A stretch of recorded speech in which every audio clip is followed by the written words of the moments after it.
Что-то матушка қайда? Сен ешқашан бармаған жерге кетті. Оға жерде. Жұмысқа? Қандай жұмыс? Сол баяғы черный кассасы ғой. Қой көрік қой, сол черный касса. Ол саған арақ емес қой, қоя салатын. Матушкеде ма? Жоқ, Айша апай нен черный касса кетті. Базар жоқ. Что-то соңғы кездер матушканың черный кассалары бітпей кетті ақы. Тура сенің арағың сияқты ғой. Сен точно жудың ба? Не алды? Енен қарасай, жағасы кір ғой. Просто сулай сағасың ғой сен. Ол кір емесе қайдағы? Ол тер. Айтпақшы сен арақ ішкеніңді көрсем, жағыңды айырам, түсіндің ба? Не істеймін арақ ішіп? Бір үйге бір алқаш жетеді ғой. Отырып жесейші.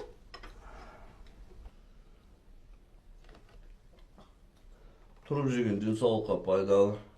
Тез қорытылып кетеді дейді ғой. Сен бағана айғайлаған қарағанда бір жерің точно айырылып кеткен ғой. Сен онда бейтей, мына ыдыстардың бәрін жуып, наерт жинап тастай, конкретно боран соқсын да. Все, брат, өзім жинай салам. Прикинь, айырып тастай беретін маған ғой. Қайрат, бір жерің айырылып кеткен жоқ па? Біздің махаббат күні қозы көрпеш баян сұлу күні, түсіндің ба? Есіңде болсын. Сен бірақ ол күнде де тойлатпайсың ғой? Үйбе неге? Өйткені сенде өмір ақша болмайды ғой.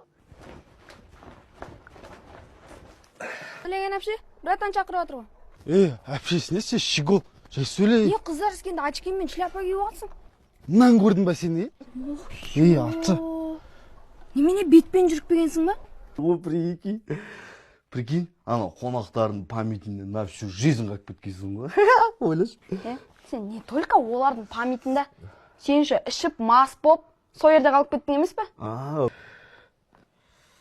Ох, ё-майо. Үйге жұдырықпен жүріппегенсің ба? Миды ашытпа ше.